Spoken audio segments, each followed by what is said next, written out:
And greetings, Earthlings. Welcome to your weekly dose of newsy infotainment. It's Let's Be Treasonable, coming to you from the luxurious studios of Radio Titans in Los Angeles with your cognitive dissidents on the panel this week. Comedian, TV writer, and meme creator extraordinaire and recent fiance, Mr. Josh Greenberg. Thank you. Hi, Josh. Thanks for having me here. You're welcome. And we are also very delighted to be joined by fellow comedian, groundling, mom, and strong woman, Liz Stewart. Hello. Thank you for having me. Absolutely. Very excited. We were just talking before we started recording that, and I've said this before on the show, this administration, just the bullshit, the hits keep coming on KTRMP. It is astounding. You know, we were trying to figure out what we're talking about or going over it, and it's like I know I've forgotten stuff, and I think personally fine. It's you know, if they overwhelm us with bullshit, we're just going to have to get used to bullshit. And this week there was plenty of it. We're going to talk more about Oprah towards the end of the show because that was a big topic. Want to send a shout out to victims of the mudslides up in Montecito. Hope everything is all right. If you can, donate to the Red Cross or find other better charitable organizations that are helping to take care of these people. And that takes care of our community service. Let's bitch about the government. Let's just start with I think the biggest story of the week and why it's becoming such a big story. Earlier this week, discussing DACA and other immigration programs, the president asked these people from shithole countries want to come to America. Now, I want to start the conversation by just saying I realize that there are a lot of people on the right that are trying to reframe this as being an issue of the president using nasty language. Much like the fact that NFL athletes aren't protesting the anthem or our soldiers, this is not about the president saying shit. Although, I do want to give him credit. I remember when I was a kid, the first time I heard someone say asshole on, I think it was NYPD Blue, so maybe I wasn't a kid. But the one good thing that I can say about Donald Trump, and not just to come out of this, but his entire first year in office, he has made it safe for serious, legitimate journalists to say shithole on the air. Mm-hmm. Yeah, and pussy. Yeah. You remember when Anna Navarro, when that shithole comment came out, I was like, what is Anna Navarro doing? And I need to see it. But everybody, because like on MSNBC, they were saying asshole, and which sounds a lot like asshole, and I was like, I don't know if that's much better, but like on CNN, they were like shit every couple of minutes, you know, and I thought that was a fine idea. By the way, if you're doing that every couple minutes, maybe see a doctor. But yeah, Don Lemon was great, and Anderson Cooper was great, and all of their guests were great. And did you see Anderson Cooper telling that story about Haiti? Yeah. He got really choked. It was just so moving, and then. I did, when this was all breaking, I did flip over to Fox News just because I had to see what their spin was. First of all, they were mostly talking about garbage. Hillary? Well, yeah. At the time, they were talking about the change in the cheeseburger emoji. But when they did cover it, they were saying, look, this is how people talk. This is how people talk in bars, which really... It's how racists talk. Exactly. And you know what? Even if, you know, because, this is how people talk in bars. This is locker room talk. You know what? You know, and I've seen different people in comment sections on Facebook trying to go into a whole exegesis of the meaning of locker room talk. And, well, yeah, it's when guys, you know what the defining characteristic of locker room talk is? It happens in a locker room. So when you are in a meeting at the White House with members of Congress, That is not a bar. That is not a locker room.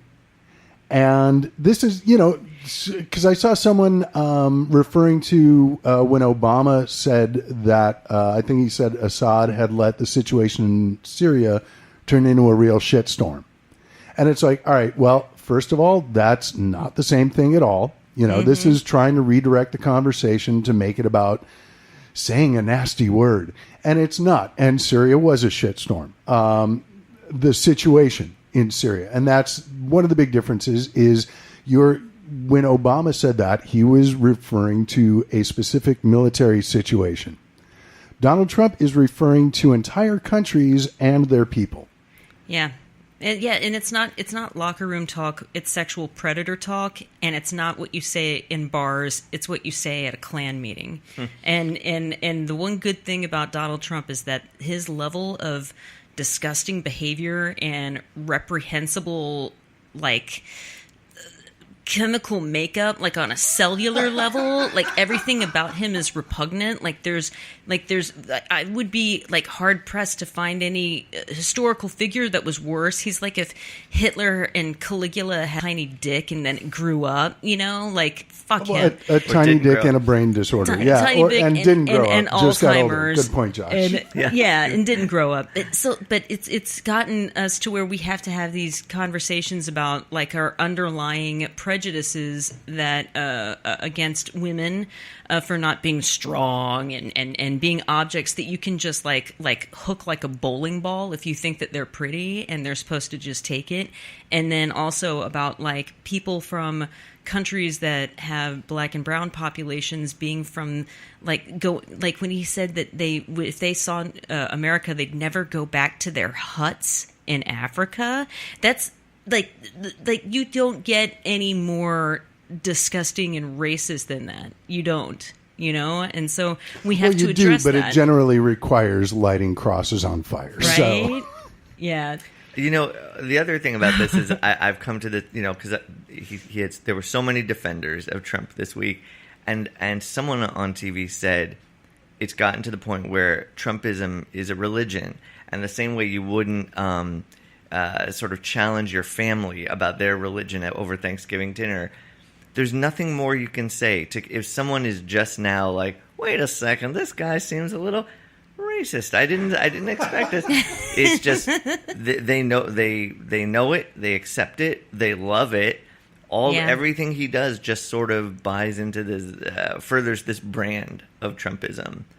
It's disgusting, but I guess that's a good 25% of the population. They just support him no matter what, which is.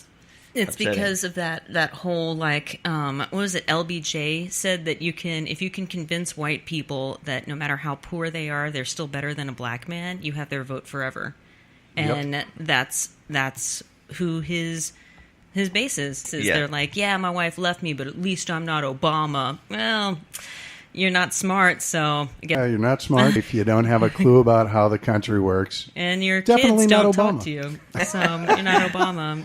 But I think part of the bigger picture, I don't know if you guys saw this story this morning, but Sadiq Khan, the mayor of London, was speaking yesterday, and this is after speaking out against Trump on Friday because of the whole shithole comment. And some far-right extremists showed up at his speech to perform a citizen's arrest, as they called it. But they wanted to protest. It's ignorant, it's stupid, whatever. But the thing that really bothered me about reading this, and Newsweek posted it this morning, is that they were brandishing American flags. Which, and I understand, there will always be countries around the world that see the American flag as a symbol of oppression and colonialism, and some rightfully so. We're not a perfect country, but the whole idea of America is that we aim to be better, not just than the other guy, but also than we were yesterday. And it's when I first read this story and saw that the American flag was basically being used as a symbol of hatred in England. And I thought about it for a minute, and I in a way, it makes sense, because if you're looking at, compare and contrast, the American flag to England is much like the Confederate flag to America. We're the pain in the ass offshoots. Only difference is America, rather than the Confederacy, won and went on to become a better place than it was, and such as November 2016. But America is we're supposed to strive to be better. That's part of the whole American spirit. And to see the flag in a country that is one of our closest allies, if not our closest ally in the world, to see our flag being used as a symbol of hatred there, it's scary. Yeah, it's a little bothersome. And I mean, anyone who listens to this show or knows me, I mean, for Christ's sake, the name of the show is Let's Be Treasonable. I'm not the biggest flag-waving, gung-ho, patriot American, yeehaw. But that doesn't mean I don't like living here, and that doesn't mean that, I don't have pride in our country. It's just measured pride, and when I see stuff like that, it makes me think, well, maybe we should measure this again. Yeah, well, I mean, no. But I mean, you know what? I would posit that, having reasonable discussions about what our country actually does is way more patriotic than getting a flag tattooed on your face. Oh, absolutely. So when you say you're not like patriotic, I would say that you are. Is you're going to go to the protest and you have real conversations about how we can make our country better and what, we check in with our country. To me, like, that's way more like you're a friend to the United States, and I think I am too. And when you have a friend and they're walking around with shit in their teeth, you're like, you've got something, and we need to talk about it. Whereas like these yahoos who are like USA, USA, and they don't say shit when things go wrong unless it's like unless they can blame it on a minority or a woman. Like, that's not patriotic. That's putting your head in the sand, and that's just like falling into line, and that's not what we do in America. We're putting up such a big fight against somebody who's trying to turn into a dictator, because Americans don't take that shit. We don't take your shit, and we're going to fight your fascism. And first they came for the Muslims, and we said, not today, motherfucker, and that's how we roll. So, well put. Applauding, yes. Thank you.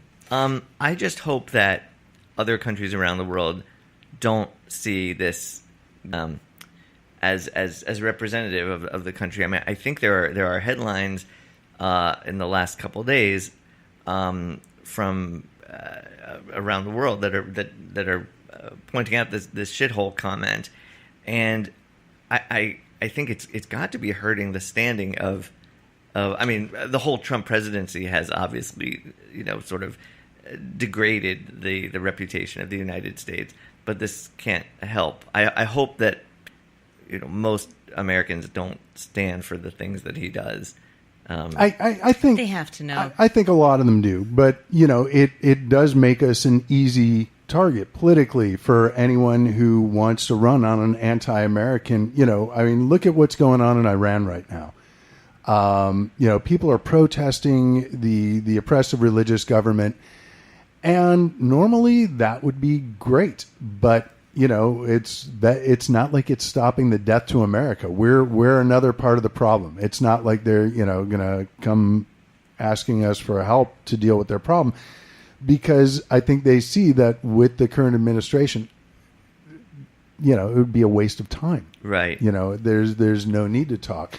And so I think largely around the world, he is seen as a big problem for our country, but he's hurting our standing, because even though they know it's not everybody, it's not the whole country, it's the current president and the yahoos who support him.